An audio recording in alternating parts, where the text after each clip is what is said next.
As Trump prepares for high-stakes China talks, top Xi aide publicly flags the biggest hurdle blocking genuine diplomatic progress. Beijing draws an unmistakable red line ahead of dramatic Xi-Trump Showdown summit hosted on Chinese soil. China sharply calls out the biggest risk threatening talks, warning America sternly to make the right strategic choice. China warns Trump decisively to stay away from Taiwan issue as fears of potential invasion scenarios resurface globally. Rising tensions over Taiwan are once again set to test the already fragile ties between the United States and China, even as both sides seek to avoid a full-scale confrontation. On April 30th, China's Foreign Minister Wang Yi warned that Taiwan is the biggest risk factor in relations with Washington, framing the issue as a core security concern for Beijing. Wang Yi's statement came during a phone call with U.S. Secretary of State Marco Rubio, as reported by Chinese state broadcaster CCTV, highlighting the urgency both sides attach to the Taiwan question. The remarks come ahead of an expected summit meeting between Chinese President Xi Jinping and U.S. President Donald Trump in mid-May, which is expected to address a broad range of bilateral and global issues. Wang Yi said, and I quote, "The Taiwan issue concerns China's core interests and is the biggest risk factor in China-U.S. relations. The U.S. side should honor it. Its commitments, make the right choice, open up new space for China-U.S. cooperation, and do its part to promote world peace." Unquote. Meanwhile, Rubio described the U.S.-China relationship as the world's most important bilateral relationship, acknowledging the scale of interdependence between the two powers. Both sides have signaled a willingness to manage their differences and pursue a degree of stability in the relationship, even amid ongoing friction on trade, technology, and security matters. Economic talks have also taken place between a Chinese vice premier, the U.S. Treasury Secretary, and the U.S. Trade Representative, underscoring efforts to keep at least some channels open.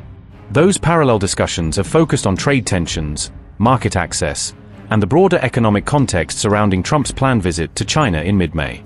However, Taiwan remains a major flashpoint, especially amid reports of a new U.S. arms sale to Taipei, which has triggered strong reactions from Beijing. Beijing has repeatedly opposed such moves, warning that arms transfers to Taiwan undermine China's sovereignty and regional stability, and pledging to take countermeasures if it sees the balance further tilting.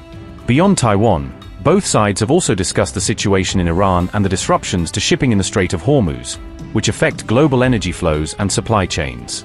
Trump has recently alleged that the United States intercepted a gift from China destined for Iran, a claim that Beijing has categorically denied, adding another layer of mistrust to the relationship.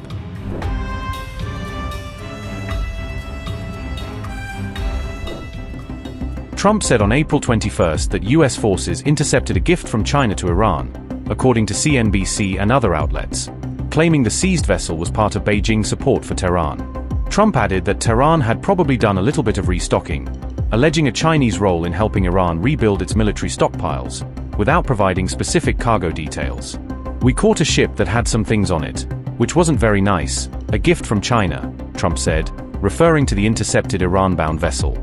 Trump also remarked, "I thought I had an understanding with Xi, but that's the way war goes," suggesting he believed Beijing had agreed not to arm Iran. The claim about the ship was first made publicly by former U.S. Ambassador to the UN Nikki Haley, who raised the issue before Trump commented on it. Haley's allegation came in a social media post, saying the vessel refused repeated orders to stop before being intercepted, framing the episode as a deliberate defiance at sea. "It was another reminder that China is helping prop up Iran's regime," Nikki Haley added, arguing that Beijing is enabling Tehran's war effort. China's foreign ministry swiftly denied the allegations made by Trump and Haley, rejecting suggestions that Beijing had supplied weapons or military cargo to Iran. "To my knowledge, this is a foreign-flagged container ship," a Chinese foreign ministry spokesperson said, disputing any direct Chinese military link to the vessel. "China opposes any malicious links and hype," Foreign Ministry spokesman Guo Jiaquan added, calling the reports of Chinese arms for Iran baseless smears. Amid this dispute, Trump also said that he would have won the Vietnam War very quickly, drawing a comparison to how he claims he would handle past conflicts. "We have totally won the war. I wish you could hear talks we have with Iranians," Trump added, portraying the U.S. position in the current Iran war as one of decisive advantage. Tensions in the Gulf have sharply escalated after the United States seized an Iranian-linked cargo vessel, identified as Tuskar, on April 19, deepening the standoff in the region.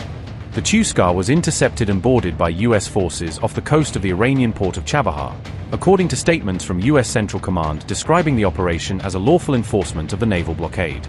American officials claimed the vessel failed to comply with repeated warnings over a period of roughly 6 hours, prompting the decision to forcibly stop and inspect the ship.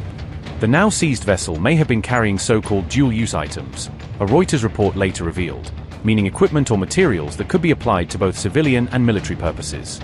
Maritime security sources told Reuters that the seized materials could serve both civilian industrial applications and potential military end uses, fitting within the broader definition of sanctioned cargo. US officials treat certain metals, industrial pipes, and electronic components as sensitive items, because they can be used in missile systems or other weapons-related infrastructure.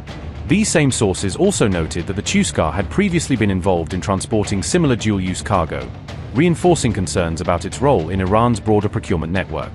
By expanding the definition of what counts as contraband, the US enforcement posture increases the risk that more neutral or third-country vessels could be subjected to challenge or interception at sea. Analysts warn that such actions could heighten the likelihood of a direct confrontation between US forces and Iranian or Iranian-linked actors in the Strait of Hormuz area. Additionally, Nikki Haley, the former US ambassador to the United Nations, claimed the vessel was carrying chemicals intended for use in missile production, framing the seizure as a major non-proliferation win. The former Republican governor argued that the cargo originated from China, suggesting that Beijing may be indirectly supporting Iran's missile program through commercial channels.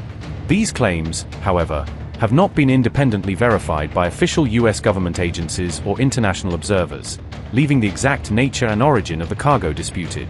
Iran has strongly condemned the seizure, describing it as an unlawful attack on a commercial vessel engaged in normal maritime trade, and warned it could violate international law.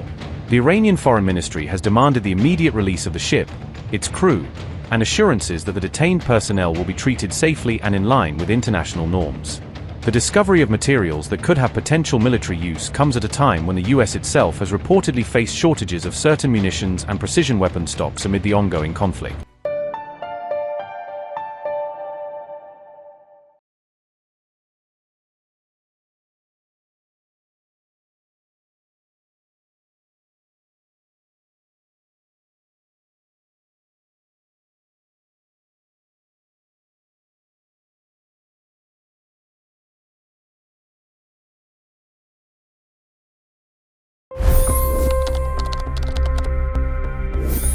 $25 crore गरीब गरीबी को परास्त करके बाहर निकले।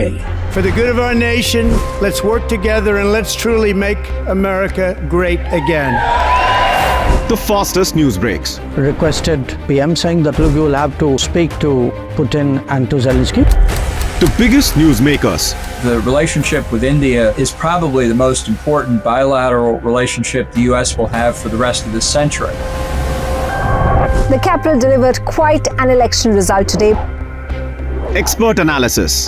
The million-dollar question today is how to stop this dance of death. Ground reports. I'm standing at the crossroad of the Kumbh Mela. Behind me are more than 100 entry guards. Long-form interviews. Exclusionary politics is reflected in Manipur case as well. You don't bother because this is a small state.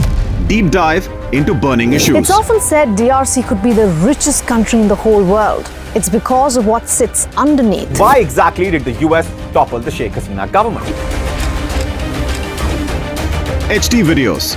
We don't just break news, we break it down.